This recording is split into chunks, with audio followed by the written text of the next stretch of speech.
Gord Downie, the lead vocalist and lyricist for Canadian band The Tragically Hip, died Wednesday from terminal brain cancer. Downie led the Hip through 14 studio albums, 54 singles and 16 Juno Awards. He also released 6 solo albums and appeared in a number of Canadian films.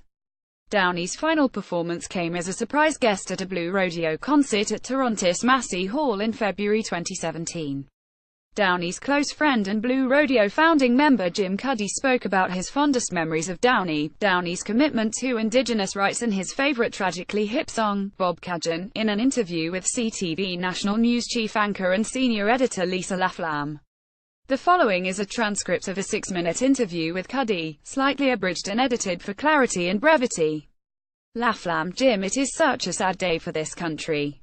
So poignant that his final performance was with you on stage. Cuddy: I don't think I realized that was his final performance, but Gord was always. I think that you know from the Hip's reputation that all of those guys, are super generous, super lovely human beings, very respectful of all other musicians.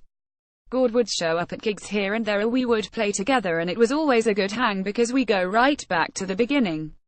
I remember seeing them at the Crazy Horse in Halifax when we were at the Misty Moon, so it's pretty much the launching pad of most careers in Canada.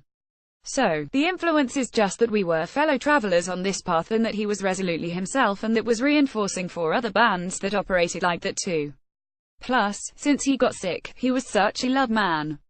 He would kiss you on the lips and tell you such lovely things, and I don't know if you've seen the clip where HES playing with us at Massey Hall, but I go back to him because I know he doesn't know the song and I say I'll guide you through it, and he starts saying such complimentary and beautiful things to me that I kind of lose my way in the song a little bit too. That's who he was. That's who he chose to be. That's what came forward when he got this terrible diagnosis. Resolutely himself is a great way to put it.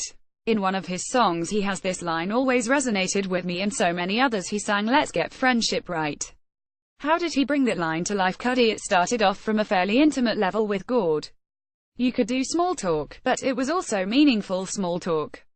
I would say that more often than not in the last 6 months, I would just text him. He would be on the road and I would say, look, we're thinking about you, and he would text me something back that would be a little 10 or 12 word text that I would think about for a couple days.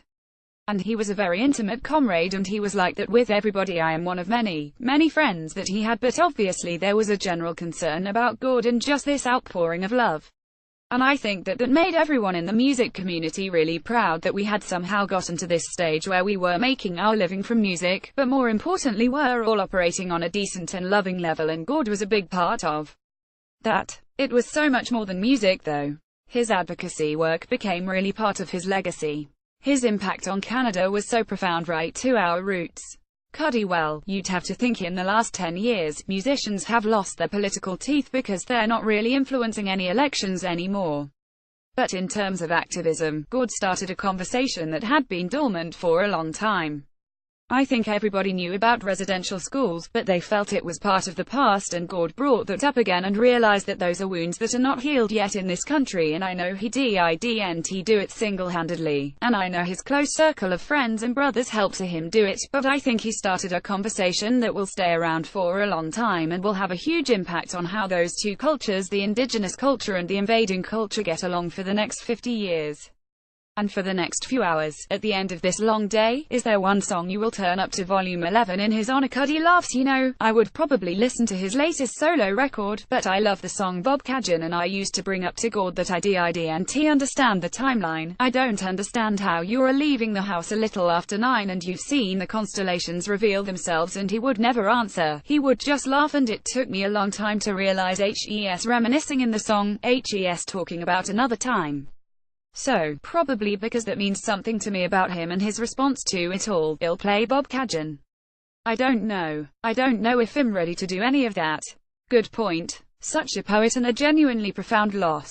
Jim Cuddy, thanks for sharing your thoughts on this sad day. Cuddy: thanks Lisa. Bye.